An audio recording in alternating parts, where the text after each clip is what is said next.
Hey, welcome to Culturally Sound. I'm here with Nadim. He's the founder of Scalewave Marketing.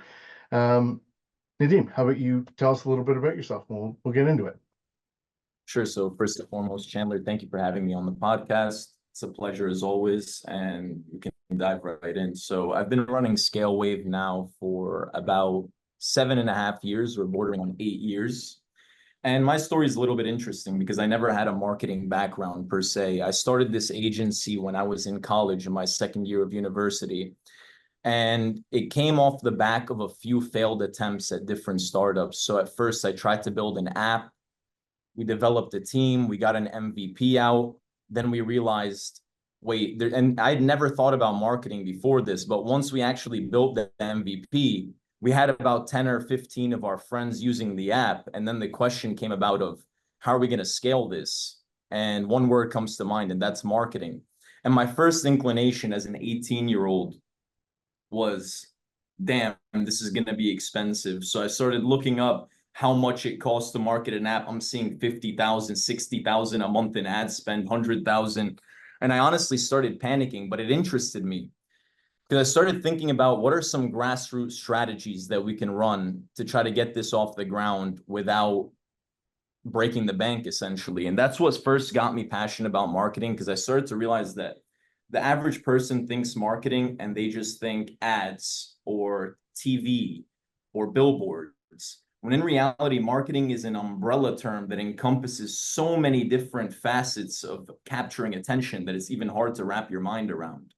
So after the app idea failed, I actually had a clothing brand, and that was my first attempt at cold email marketing.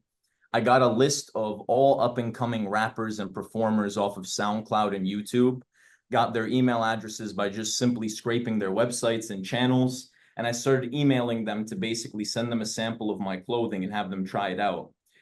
And I had no success with this for about 1 month, 2 months. And on the third month, we actually got a response from a pretty significant rapper. And I thought, wow, this actually works. Then, of course, they asked for money. I realized what it takes to actually sign a promotional contract and do influencer marketing. But then that was basically me unlocking a second level of marketing. I'd never even heard of influencer marketing before that, or even attempted to do it. And after that, I ran the clothing brand for about 6 months. And once again, I realized this is so expensive to run. You still need a massive budget. You still need to have an insane website and run ads and etc. And that's when I first started saying, okay, let me learn how to run ads myself, because I couldn't afford to hire an agency. And that was my first attempt at Facebook ads. That was about 7 years ago on the dot. So I started running Facebook ads, and I started looking on YouTube and reading blog articles and just trying to figure out what I'm doing, until I realized that the best way to learn is to simply practice. So me and my partner put together a few $1,000. I think it was 2 grand.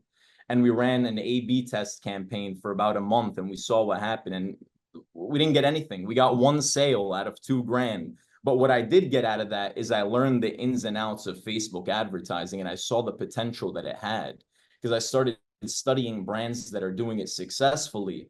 And I realized the certain factors that they incorporate into their ads that capture attention end up resulting in conversion. So I was at a, not a, I was honestly at a crisis point where I was like, okay, I'm in school. I was studying psychology at the time, because what interests me is why people do what they do. And I think that's what drew me to marketing as well, on a subconscious level. Because at the end of the day, every time somebody's purchasing something, there's a million different mechanics under the hood that went into that purchase, whether they realize it or not. It could be something from 10 years ago that's laying in their subconscious that triggered them to feel a familiarity to this product and purchase it, or to feel trust or safe. And I started thinking, what can I do to get my feet wet in this space? So the first thing that I thought of was, I was sitting at a pizzeria, and I simply asked the owner, I was like, do you have an Instagram account? And he said, yeah, we have an Instagram account. I said, what's your username? He sends me his username, and they had 3 followers, 2 blurry photos, and they were following about 600 people. I looked at who they're following. It's all famous people. So I said, how about this? Give me 2 weeks and just let me run your Instagram account. I won't charge you a thing. And I want to try to get you a few hundred followers in a few weeks. And if I do, then we can start talking about a monthly package. And he was like, sure, I have nothing to lose. Now, that being said, it was easier. The fact that we were on a college campus and we were on the main street, I realized that the go-to move would be to promote him to the students in the school. So I went on all of the club's pages at my university and I started following all the people. And the beauty of it was this place had familiarity. People order there all the time, but they just didn't have an online presence. So as soon as we got 5, 6 pictures up, he started seeing followers flood in. Then we did our first offer. Come in and say that you saw us on Instagram and you'll get $5 off of your large pie. All of a sudden it was a hit on campus and people just kept coming in off the Instagram. And that was my first ever Instagram client. After 2 weeks, signed a baby contract, the smallest that you've ever seen. But to me, it was like I hit $1 million lottery because I was like, wow, this concept is actually working. Now, the guy next door, the Chinese place next door, saw this happening and they simply asked him, oh, who's running your social media? He told them it was me. I went, had a meeting with them, and this snowball effect started to take place where all of the restaurants on this main street, it was Easton Avenue in New Brunswick, New Jersey, they all started to want to boost their Instagrams. And shockingly, none of them had an online presence. And I loved that, honestly, because it was a challenge for me. I learned how to talk to people. I learned what people want. And most importantly, I learned what people want to see on social media. So after working with restaurants for about 6 months, I felt an itch to go deeper into the waters, essentially, and I wanted to run ads. Now, ads don't work too well for local restaurants. You can run ads like order today or order now, but you're not going to get the result that you want. The owner's not going to get the ROI that they're looking for when you compare it to their spend. So I said, who else can I work with? Well, I had actually attended a martial arts school for about 11 years throughout my childhood into early adulthood. And I visited when I went back home for one weekend, and I asked him quite simply, what are you doing for your marketing? And to my surprise, I saw that he had an entire funnel build out. He had an agency working with him. He was running Facebook and Google ads. And I said, wow, I kind of want to try my luck at this. So I asked him, and he gave me an opportunity, and I'll never forget it. He said he wouldn't pay me until he got his first client, but he'd give me a budget of $1,000, and he just said, go at it. So I built a Google campaign, and for the first 2 weeks, the first $500, we did not get a single conversion. We were just getting spam clicks.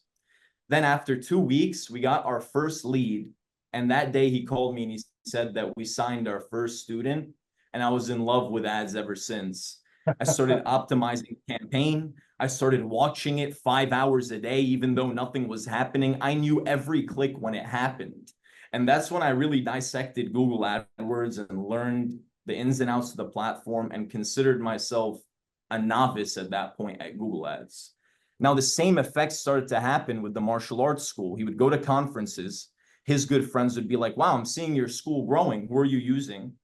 They would recommend me. We'd have a conversation and we'd go at it again. And that's when I realized, okay, there's sort of a formula to this when it comes to ads. Each space has its own formula. Restaurants has one thing that works. Martial arts schools has one thing that works. And then I came to the crossroads where it was like, okay, now I'm working with restaurants. I'm working with martial arts schools.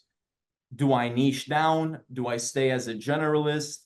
What do I try to do? Because people always say you don't want to be a jack of all trades, but it's the most, and I agree with that for 99% of circumstances. But when it comes to marketing, there's so many ways to help different businesses that it's hard to kind of funnel yourself into just one and say, this is who I'm going to work with. So I did decide actually to hone in on martial arts schools. And I did that for about 2 years. I worked with 15 to 20 martial arts schools, helped them grow their school, was in love with the process, but eventually I felt like I wanted more as well. So while I was at one of my restaurants, talking to the owner, there was somebody sitting at a table and he overheard the conversation, and it turned out to be a dentist. And he was like, oh, you guys are talking about Facebook ads? We've been running Facebook ads for the past 2 years. It transformed my practice, blah, blah, blah. I was like, oh, we should just talk about it. He goes, sure, I'm willing to talk about it. Why don't you come to the practice tomorrow and we can have a conversation? I come to the practice and I find out he's working with 4 different agencies. They have systems all over the place. He doesn't actually understand marketing, and he's getting reports and I'm looking at the reports and things aren't looking right. So I just told them, how about this? How about I sit with you on your next team meeting with your marketing teams, and I'll basically bullshit check them while you're in the room and catch things that you wouldn't otherwise catch. And behold, I started catching massive holes in the reporting. Money is being spent that isn't accounted for. Metrics are being fuzzed, you can call it, and people are showing, look, we got 1 million impressions, but 2 clicks, and those clicks were for things that weren't even what he wanted them to click on. So we built a trusting relationship. And now that's where the psychology came into play. And I realized at that moment that marketing is 100% psychology. And my passion for psychology translated directly into marketing, both from the client relationship aspect and from the attention grabbing aspect. Because all you need is people's trust, both from the client side and the customer side. And how do you get that? By being extremely transparent and blunt. And that style did me well, because that style started to make people say, okay. And just a side note, I don't want to go off track, but just a side note, the marketing space is full of frauds, There's people who have zero idea what they're doing, that are marketing themselves as complete bona fide experts in the space. And they outsource all of their work to India or Pakistan, for example, and they don't even take one look at it quality control wise. Mm-hmm. So that kind of hindered me at the beginning, because it's a lot harder to gain people's trust when they've been burned in the past. So I embraced this transparent approach, and that approach helped me expand into the dental and medical space, which I ended up staying in for basically the remainder of my time at Scalewave up until today. But through that process, I started to learn all of the intricacies of Facebook, Google My Business, Instagram, and I realized, okay, what I really like doing is helping business owners grow their business. It's super satisfying to me to take a small business and start seeing them grow and grow and grow, and the happiness that they get from getting these new leads, because I get the same happiness when I get new leads. So that was super rewarding for me, more than the actual marketing itself. I personally don't love being in the weeds and running a campaign that takes 2 hours to set up. But what I love is the end result, and that's enough for me to push through it. Mm-hmm. So that's my background when it comes to like how I developed and how I learned marketing and got to this point. So it's interesting that you sort of focus on the trust factor, right? And the blunt honesty. Not to be confused with being blunt, but just being concise in the communication and getting, right to the point, and not dancing around it or creating that confusing smoke and mirrors that some agencies present themselves around and through. Let's dive into that a little bit deeper in the trust and how you work with that internally, externally. What methods or what tools do you use to sort of create those relationships? Sure. So I'll give you an example. A perfect example is, let's say that you have a bad month. There's always going to be bad months. Let's say that you set a target. I want to get 50 leads this month. You got 15 leads. I've seen people myself, it'll come to the end of the month, they'll have 15 leads. They'll come up with every excuse in the book, some valid, some invalid, but essentially they'll just try to brush it off. Me, on the other hand, I'll sit down with the client. I'll say, look, we had a horrible month. I'm going to take some off the top of your invoice. We're going to sit down, dissect this, figure it out, and we're going to use these learnings to make next month 10 times better. I'm not going to sit here and tell you that, no, we had a great month and you're seeing the numbers wrong, but look at this, not this. I'm going to sit and be blunt with you, because the reality is, yes, we're going to have bad months. And just to backtrack a little bit, I think setting expectations is the most important thing in building trust. Because if you're selling somebody a pipe dream, what you're going to end up getting is a feeling of betrayal at the end when that dream doesn't manifest into reality. If I'm telling people I'm going to 10x your business in 1 month and that doesn't happen, the relationship's done. It's broken. I either hit it or I don't. But if I tell someone that I'm going to do everything in my power to help them grow, and they're going to end the month in a better position than they started, this is what I've done in the past. We can expect this, but if it doesn't happen, it's not the end of the world. We're going to get there. That's what I realize people like to hear, because they're like, okay, if you're expecting a 10x in 1 month and that's your minimum threshold, you're not going to work with me. But if you're expecting to be in a better spot than when you started at the beginning of the month, and you're going to eventually get there, then you're going to be in line with each other, and you're going to be able to have a collaborative, open conversation that's going to ultimately help the business thrive. Yeah, I can see that. And what frames that open conversation? How do you start with a new client and create that open dialogue that leads to those enriched relationships? Sure. So I think the first step is to, one, understand the client's business, because as a business owner myself, there's a million different things that go into running an agency that a pizza shop owner wouldn't understand, and I wouldn't expect them to. But if I'm going to approach a pizza shop owner, I want to understand the restaurant business, because that'll help me empathize with his pain points and understand why they're going through what they're going through, and automatically think of potential solutions. So the first thing that I do is I ask them, what's the problem? And 99% of the time, not enough customers. Okay, I say, so what are you doing to gain customers right now?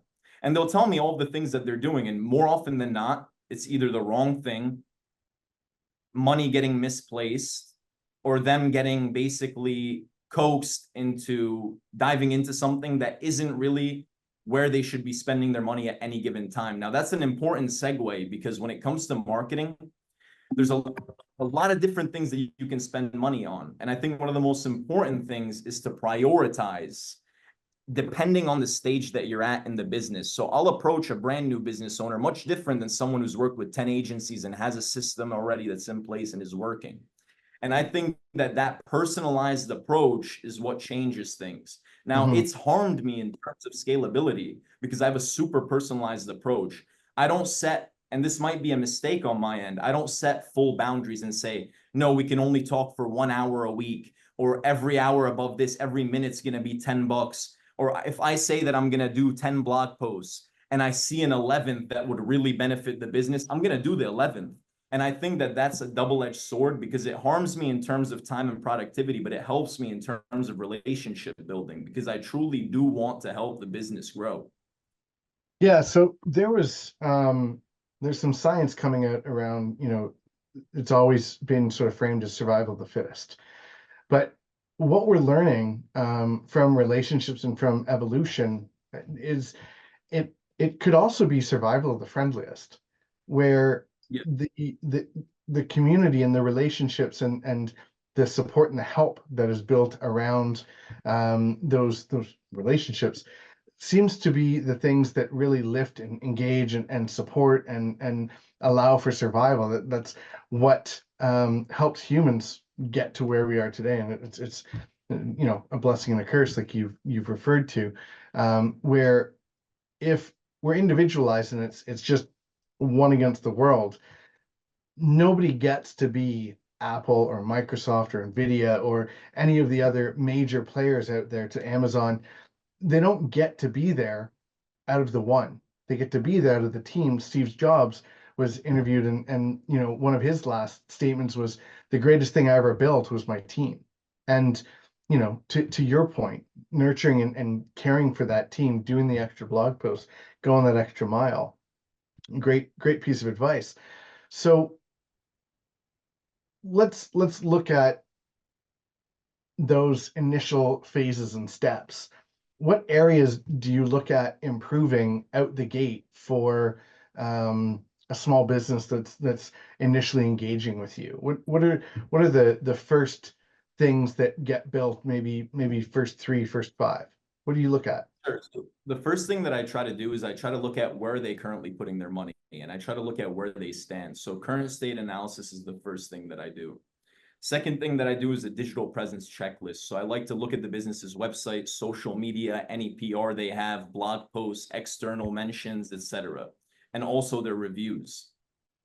Then I take a look at the type of business that it is, and I determine, based on my past experience and research, where they should start. So if they have no social media, obviously square one is let's create some social media. Even if we have 0 posts, let's get it up there. Mhm. You don't have a Google My Business, we need to set it up. So I see that there's building blocks that are mandatory for every business when it comes to marketing. And I think that minimum threshold should be hit by every new business owner. You should be present on all of the platforms you're supposed to be present on. Posting consistently is a different story. Now, secondly, I look at where are your marketing dollars being spent? Because and that's the beauty of marketing. It's an in-demand service. Every business needs to be marketed. You will find some businesses, which I have, that do no marketing, but usually they're not doing so well. The larger the business is, the more marketing that they've been doing, plain and simple. So I like to look at that and I say, okay, are we spending? So if you've been running Facebook ads, you've been spending $2,000 a month on Facebook ads. Is it working? You're telling me you have no leads. Clearly it's not working. Why have we been doing it for the past 6 months and haven't changed? Let's pause that. I like to take a stop and look approach. I like to stop what's going on. If it's not working, pause everything. Let's look at the metrics. Let's see why this isn't working. And let's move the money where it's going to make the most bang. We cannot keep going on a losing path, spending our money. And secondly, in marketing, it's super easy to waste money. Because there's so many different facets of marketing, you could go and spend $2,000 on a flyer campaign and it could return not a single person. Whereas if you took that $2,000 and put it into a Google Ads campaign, you could have got 2 to 3 clients from it. So really dissecting and creating that initial strategy of we're going to attack this first, then this, I think is the best approach. And I also take a testing approach where I say, if a business has never run ads before, we need to test Google, Facebook, TikTok, Instagram, and we need to figure out, where does your audience live? So aside from understanding their business, I have to understand their customer. And I like to see if they understand their customer. Because you'd be surprised at how many business owners understand their customer at a high level, but they've never really sat down and broken down their ICP and said, okay, these people live on LinkedIn. These people love Instagram. They spend 6 hours a day on Instagram, but you're not even on there. Mm-hmm. So these little insights could be life-changing for some businesses, because they say, okay, we're going to cut out Facebook completely and we're going to spend all the budget on Instagram. And what do you know? They 2x their business after that. So, I mean, I've always been sort of in the camp of, if social media is a bit of a megaphone, right? And it's designed. It used to be designed for acquisition, maybe based on user base and engagement. Perhaps it's more of a nurturing tool today. We can agree or disagree on that. But so outside of socials, what's the first thing when you come into a business? I mean, I think we're assuming that a website is live, right? And we're building out that digital footprint. So we've got a website, we've got some socials. Where are we going after that? So now we're going to look at, has any of this been working for you? And not working in the sense that it's bringing people in immediately. I'm going to say, okay, let me look at your website. Okay, your website is getting 5 visitors a month. Why is that? Mm-hmm. Then we find out the website's not indexed. Mm-hmm. Then there's a lot of people, for example, who have super nice websites and not a single page is indexed. They have a 60-page mm-hmm. website that does not exist on Google. They paid $10,000 for it, and now they've wasted $10,000. And when you tell them, they're absolutely mind-boggled that their previous person didn't tell them this. Mm-hmm. So the first thing I like to do is look in the back end and I make sure, okay, all the systems are up, but are they operational? They're there, but are they actually, is the mechanics behind it all in place to make it work? Mm-hmm. Then depending on the business, I say, are we creating content on the website? And that's my transition into SEO, was about 4 years ago, when I realized that you can run ads till the end of time. But at the end of the day, you want to create an organic funnel. And that's the goal of every long-term marketing strategy, is to create organic buzz. And that's what I want to do from day one from now on. Since 4 years ago, I like to say, okay, the social media, I agree with you actually at this point in time, and it's evolved in the past few years. It's completely a nurturing tool now. When I talk social media, I'm talking just sponsored ads, because posts alone are a nurturing tool for your existing audience, 100%. Right. the website is one of the most slept on tools for a growing business. And I think that it's an asset that exists for everyone, but it's not being utilized whatsoever. Right. So I say, okay, why is it not? And we've gone through this a lot where we've said, okay, there's visitors coming in. Is our messaging right? And the funny part is through your website work, you end up honing in your offer. You end up further understanding what your customer wants to hear. So your website should really be just your digital HQ is how I like to look at it. I like a Right. website to be headquarters where someone can go learn about you, what you offer, what your value is, all without spending more than 5 minutes navigating through the page. And I think that's the ultimate goal. So that's where I like to start at these days. Mhm. And reached a point in time in the marketing world where if a customer goes on your website and you don't have a clean website, trust is damaged automatically.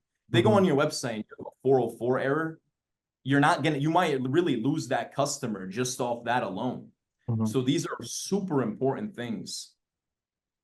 Where the conversation around SEO is dead. Search GPT and AI is just it's crushing search. It's no longer a thing. What's your what's your take on that perspective?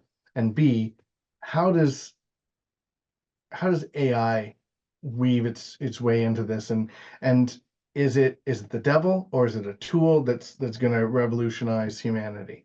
What what do you think? Sure. So I think that's one of the most interesting topics today. And I think the SEO is dead factor is a bit funny because every few years a new evolution comes out. People say SEO is dead. 5 years ago, 10 years ago, it was dead. But then you go on the organic results and you see people getting 1 million clicks a month just off organic. So clearly it's still there. It's just constantly evolving and you have to evolve with it in order not to be left behind. I think the introduction of AI makes things a bit more difficult or makes SEO a bit more hairy in terms of where to spend your time the most. But I don't think that it's killed SEO. So when you look something up on Google now and you get the AI response, it works very well for question and answer. Like if I ask how many ounces are in a gallon, you look it up and the AI will tell you in 2 seconds and you probably won't click on another blog post. But when it comes to more intricate things, like for example, how to structure a business plan properly, the AI will give you 3 bullet points on how to structure a business plan, but any serious actor is going to want to know more than that. So the first thing they're going to do is scroll down and click on the organic results, whether it's 1, 2, 3, 4, 5. Now, the interesting part is people think, okay, Google's just giving you the answer through AI. Now, the reality is they're taking live websites, scraping them, and offering you the answer. Are they prioritizing higher domain authority websites? More than likely. Are they potentially taking away traffic from the smaller guys? Yes, but it's not in Google's best interest, and people don't think about this. It's really not in their best interest to kill SEO and to kill the small guys building their websites because that's where Google's bread and butter is. It's content and ads. So they want your blog to rank. They want you to place ads on your blog, and they want more people visiting your website through their search engine. If they were to kill SEO, the level of content being produced would cease. It would just go from 100 to 0 instantaneously.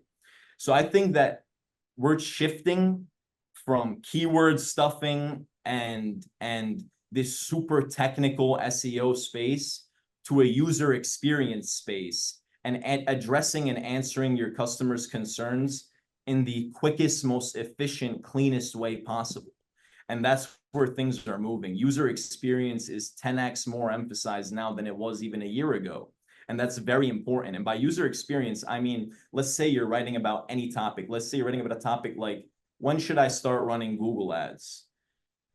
You should address, and this is the hardest part to do, and this is what SEO is, it's thinking of every possible question that could spawn and spiderweb off of that concept and incorporating it in an eloquent, easy to read, natural sounding way that resonates with the reader without writing a summer reading essay that's 10 pages long. And I think that's where SEO is headed. And the people who are doing that, you're still seeing them get traffic on their blog posts when other people are not. So how do you see, I mean, the theory behind search GPT is that it has that natural language model that grabs on to the question that was asked, the conversation that you're having with the agent, and it populates a bunch of options, gives a description, and then gives um, a, uh, a, a a relationship to it. So a link to the article that it's referencing, that it scraped or pulled from. Now, 3, 4, 5 years ago, all the hype was around voice search, and that's going to kill SEO, like you said, because it's going to be a one-word response. You got to be top rank or you're done, and that never came to fruition. Can you, or do you have any insight on how this weaves between voice GPT, Sure. search GPT, and maybe like Apple Vision, and how that that user interface could augment where tomorrow leads, and how that impacts your business?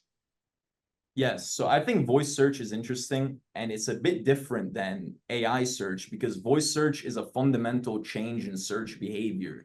So people are used to opening up Google, typing in a question, and then they see the results. Whereas voice, you're using an Alexa, you're using an external device and asking it, and you can't actually see the information in front of you. Now, what I've learned is that works for certain specific things like, Alexa, what's the weather today? Or should I wear a sweater outside today? You don't need Google for that. But anything outside of this direct one-line response, nobody's going to use voice search to ask, what is their biosciences prospectus looking like for their most recent earnings release? Alexa's going to start spitting out this mechanical robotic summer reading essay, and you're going to be confused. So Right. that's why I think that never took flight, because certain things you just need to read. And I think that's fundamental in search behavior. Now, AI is a little bit different, and it goes in tandem with AI is on the rise, attention spans are on the decline. So it's kind of a meeting point where people are saying, okay, I want to get the answer as fast as humanly possible. And it's interesting because when ChatGPT first came out, people are like, ChatGPT is going to kill Google by itself, and people are going to use ChatGPT instead of Google. Now we've seen that's not the case. The average mom or dad or grandma is not opening GPT-4 and asking them questions. They're just still going on good old Google. Mm-hmm. What Google did is saw this as an opportunity, and now they're essentially using that ChatGPT, Bing AI style platform to bring you the response right away. But once again, it's not fully developed yet to where it can completely answer a complex question. And I think that eventually, just like with any other new invention, people are going to seek more. Because one thing that we're seeing is regurgitation of information at a level that hasn't been seen before. You Right. read a blog post sometimes, and people are not editing their blog posts. They're simply churning it out of the AI. They're not using any software to edit it, and they're just posting it. And you can almost tell between, and not everyone can, but I think we're getting to the point where everyone will be able to tell between a machine-made blog and a human-made blog.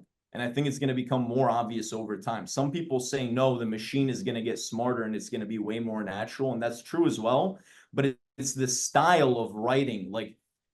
And I think that that's something to take note of, because Google is now rewarding personal experience in your articles. They're rewarding that personal human touch, which is very interesting. So Yeah. clearly, Google does not want to kill the human aspect of search. They don't. They're just trying to make it easier for people. Will people give up on forming deeper understandings of the things that they're wondering about? I don't think so. Some people might, because their attention span is on a nosedive, but the average, like the real people who want to know answers, are not going to give up on actually extensively reading through articles. I don't think so. So that's an interesting perspective, and I think you know when you understand large language module management and development, in how it creates itself, which GPT is, it bases itself off of predictive, summaries, like, and what most likely comes next. So it can't create anything novel or unique, or be creative in a way, right? So it's in, sentient thought maybe is the barrier, and this isn't the time or place to discuss that, but unique concepts that sort of come to mind when you're looking at your team and your future. What does the next 5 years, 10 years look like for you? How are you adopting AI into your business structure with your team members? How do they feel about it? Is it replacing your team? Like, what does that look like culturally within your team? Sure. So from an agency perspective, a lot of people, when ChatGPT and similar platforms came out, immediately thought, okay, this is going to end marketing agencies forever. Nobody needs Yeah, the content right CMO. anymore. Yeah, Yeah, yeah, exactly. yeah. But what you immediately see is that ChatGPT exists. Are business owners using it? Some, the minority actually. And the ones who are using it do not know how to unlock its full potential. So AI becomes a tool for agencies and my agency to just expand on what we were already doing, make it more efficient, and be able to produce more with less. Because people have a misconception, like, and I'm sure you've used ChatGPT. If you just go on ChatGPT and say, write me a blog on cats, it's going to be horrendous. There's no doubt about it. It's going to be the most basic blog post you've ever seen. So prompting in itself has evolved as a skill and a service just by itself alone. Then editing the prompt and editing that output is another service on its own. So it's really rolling with the tide, riding the wave essentially, and utilizing these new innovations to further help your clients and to further help your business by increasing efficiency. That's how I see AI, as a tool for speed. Mhm. That's honestly how I view it. And I think that it's impacted my team in the sense that it's now placed a higher emphasis on creativity. And I think this is true across the board. Creativity is going to become more and more rewarded as time goes on. And that human aspect is going to be yearned for, because at the end of the day, we crave human connection and personal touches. We crave personal advice from people. We don't always want to ask a machine what it thinks. We want to ask a well-traveled traveler what he thought about going to Cuba. We don't want to ask the AI what it thinks about going to Cuba. So that's just one example of how people yearn for that personal experience, and that's going to be rewarded as time goes on.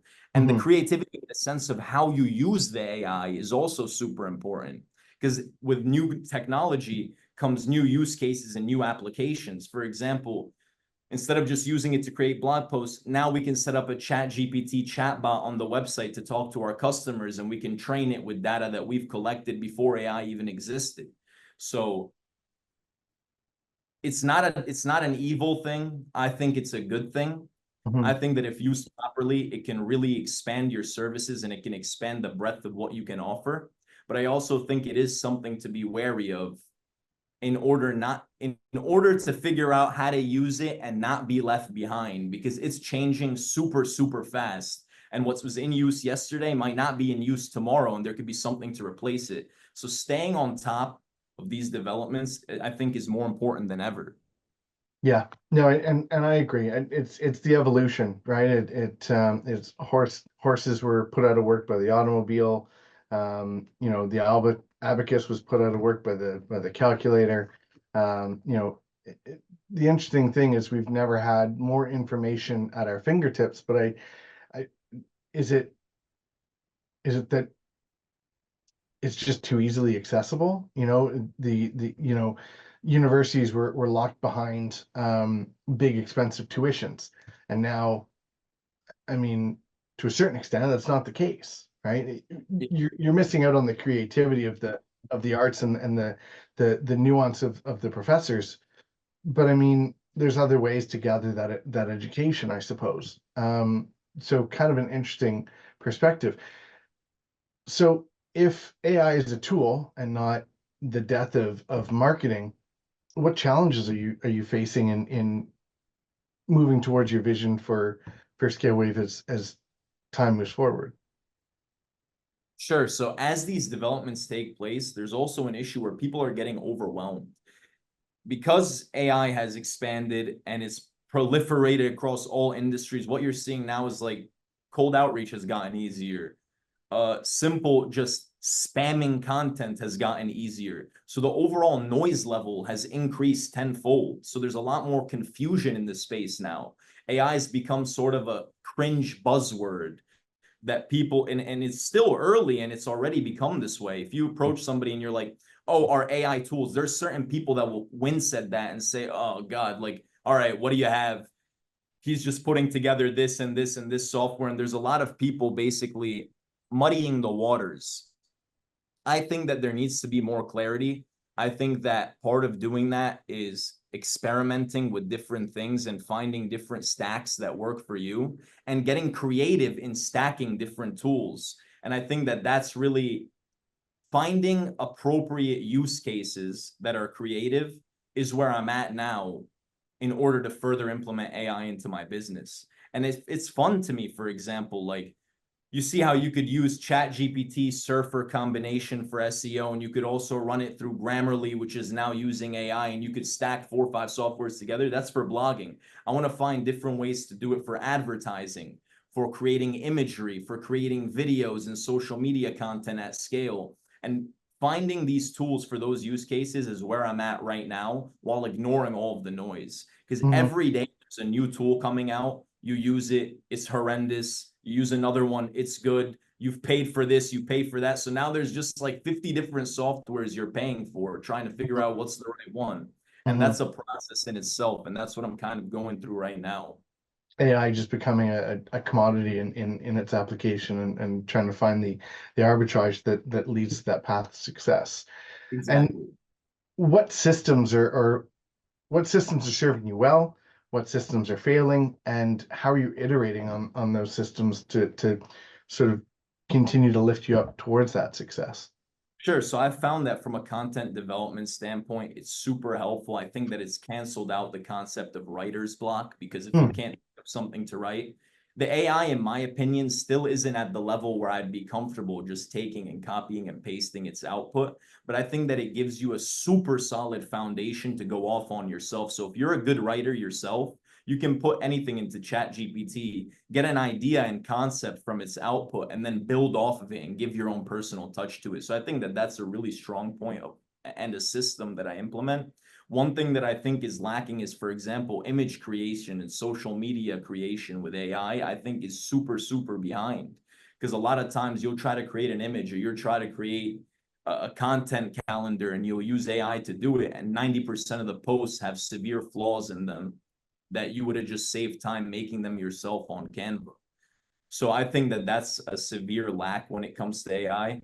I think also AI, when it comes to cold outreach, is a bit difficult because it's really lacking personal touch sometimes, and people feel like they're being approached by a bot. And that falls back into the trust conversation, where people don't always want to feel. And of course, part of that is also personalizing your cold outreach. Even if it's AI, you could still personalize it, and that's a process in itself.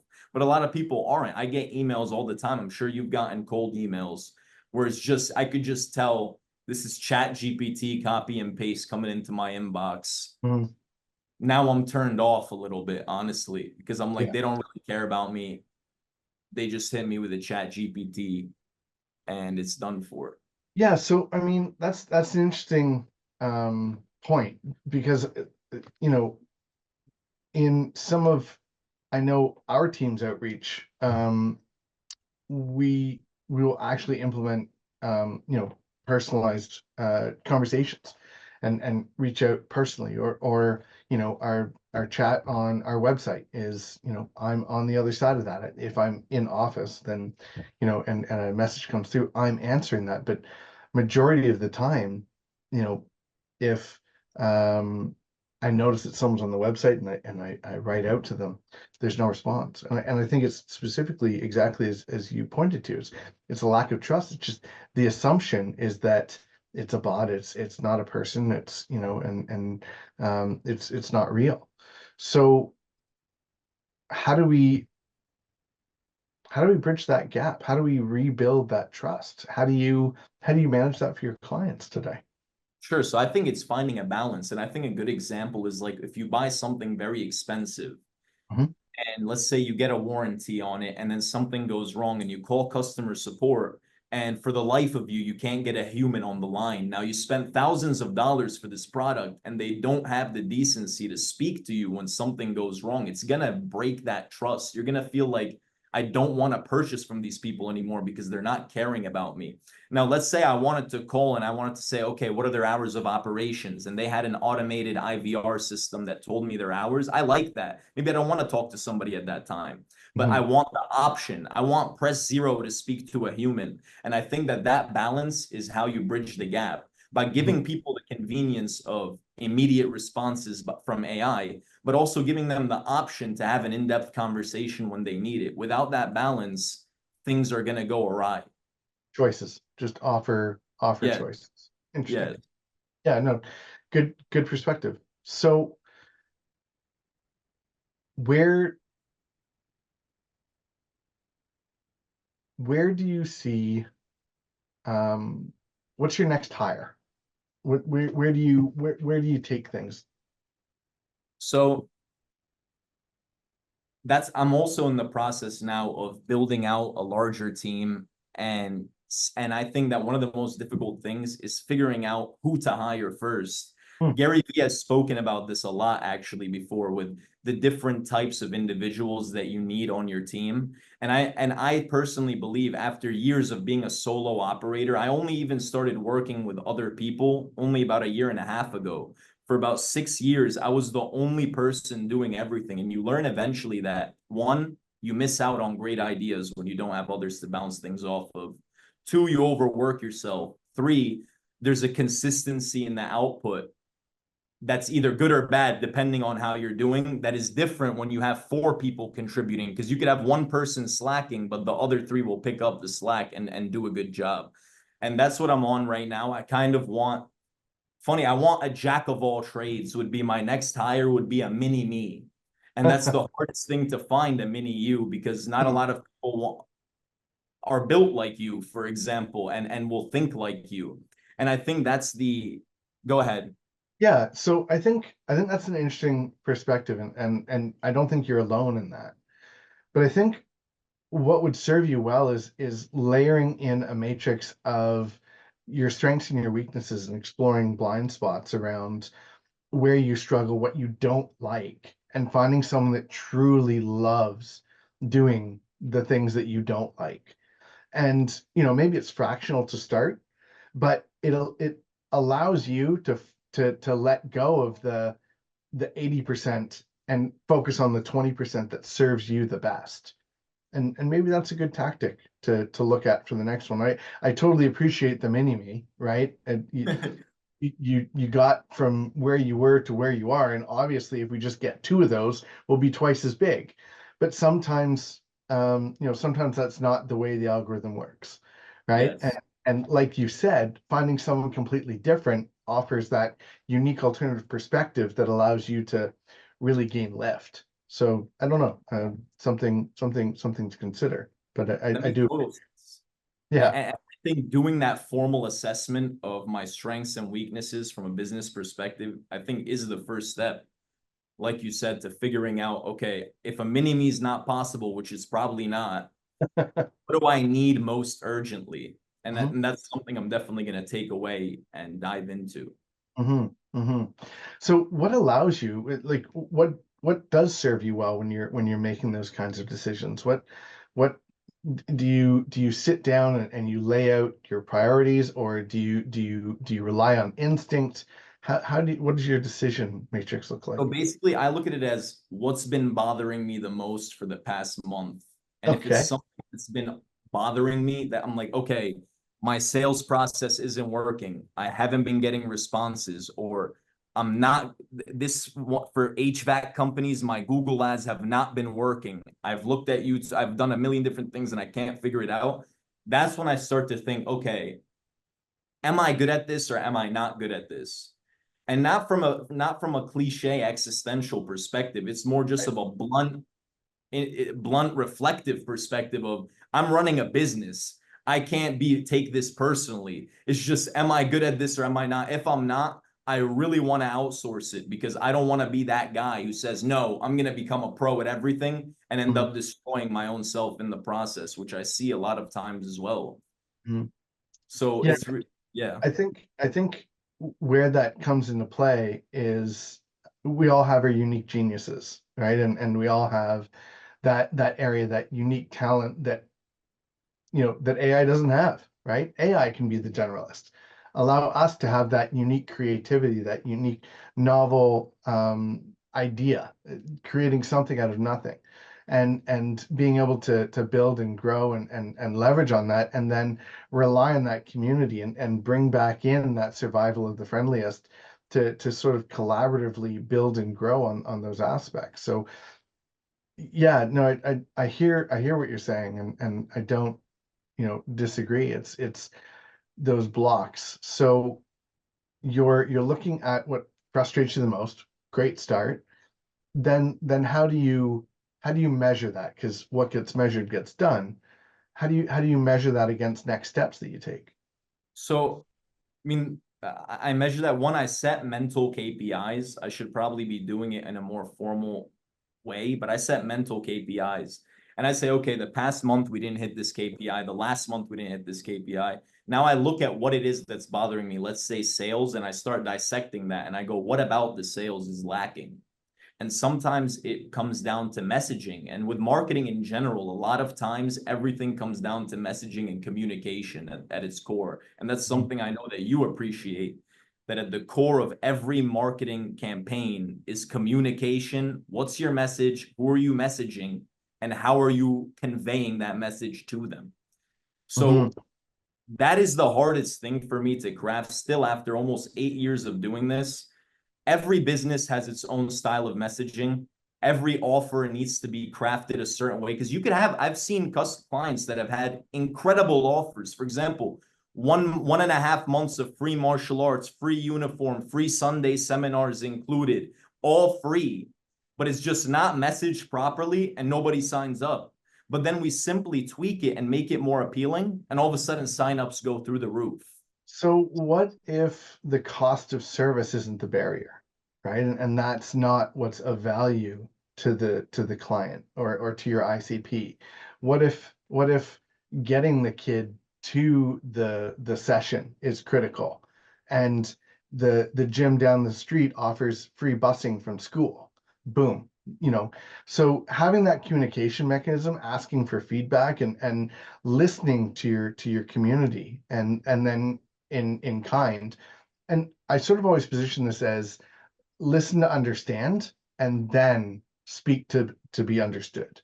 And I Yes. think that's a drastic miss when the vast majority of the population that aren't in a leadership role, and even some of those that are, speak just just wait to be the one that speaks next, and they aren't actually taking the time to turn on that active listening and take in what's being shared, and then acting on what they've learned. They just they have the audacity to believe that they're the ones that know best, and their way is the way that will work, as opposed to softening that, listening to and benefiting from the alternative perspectives to allow them to take those steps to growth and unlocking that next pathway. And I totally agree. And for me, it came through a humbling experience, because at first I was succeeding and the business was growing super quickly. And my Mhm. first instance of not of starting a 3 month trial and not having a good 3 months made me realize that no, I don't know everything, and it's okay not to know everything. And let me actually listen rather than get offended at the criticism. And that's when things started to change for me. I started taking criticism as just The gift. objective feedback, not taking it personally. And Mhm. that's what changed everything, because it's not personal. It's just some things like, okay, you did this wrong. Does it mean that I'm a bad person, that I'm stupid, that I'm a failure? No, it's just I did it wrong. So let me do it right the next time. Yep. And once I started listening to people more, understanding what they want, our relationships improved, the service improved, everything improved at the end. So So that's an interesting point. And I often have to work through with my clients around detachment from criticism, and the awareness that they're not attacking you as a person, they're attacking the object that you've been fighting with, and or that you presented. And it's not that, as you pointed out, it's not that you're an idiot. It's just maybe there's a perspective or a shift or, a, an angle of attack that was off by a few degrees that needs to be adjusted or shifted. And the ability to detach yourself from your work and say, okay, here's my body of work. Let's tear it apart. Now I'm going to leave behind the stuff that doesn't serve me, leave those rocks on the floor. And I'm going to take all the things that did serve me, throw those into my backpack and carry on down my path. And I Yep. think, that is an incredibly valuable lesson. And one of those things that, really serves you well when you're able to detach and remove that emotional connection with what you've been creating. It can be an item of love and something of passion, but it's not you. You are Yep. you. That is just your work. And not to say that it doesn't have value, it has deep, deep value. But do you want it to be its best? Do you want to be right? Or do you want to get it right? And do you want it to grow and get to be where it rightly should be, if it's something that you're proud of and you know you want to work towards excellence. Practice doesn't make perfect. It allows you a path to grow and expand, and practice is progress. It's not perfection.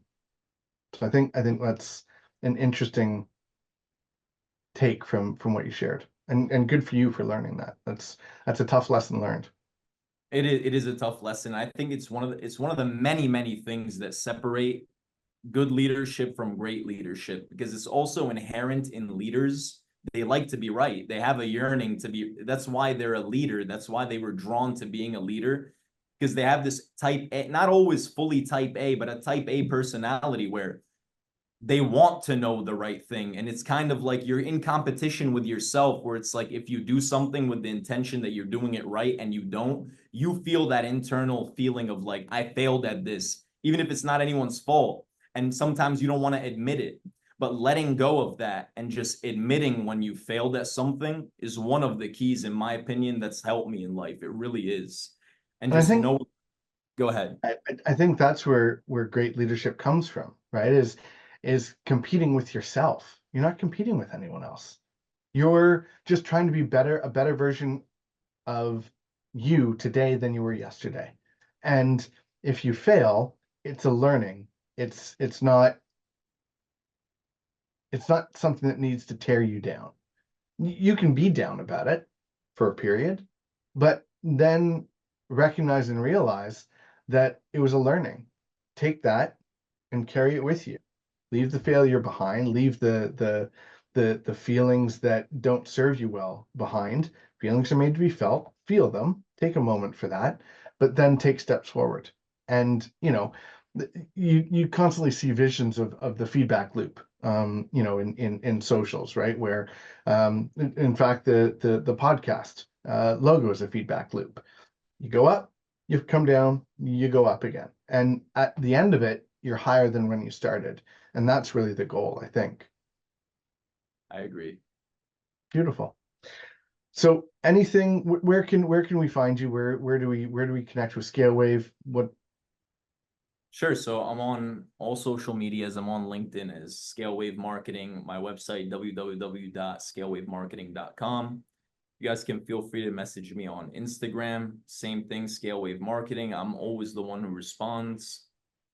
And I Perfect. try to keep as present as possible on those platforms.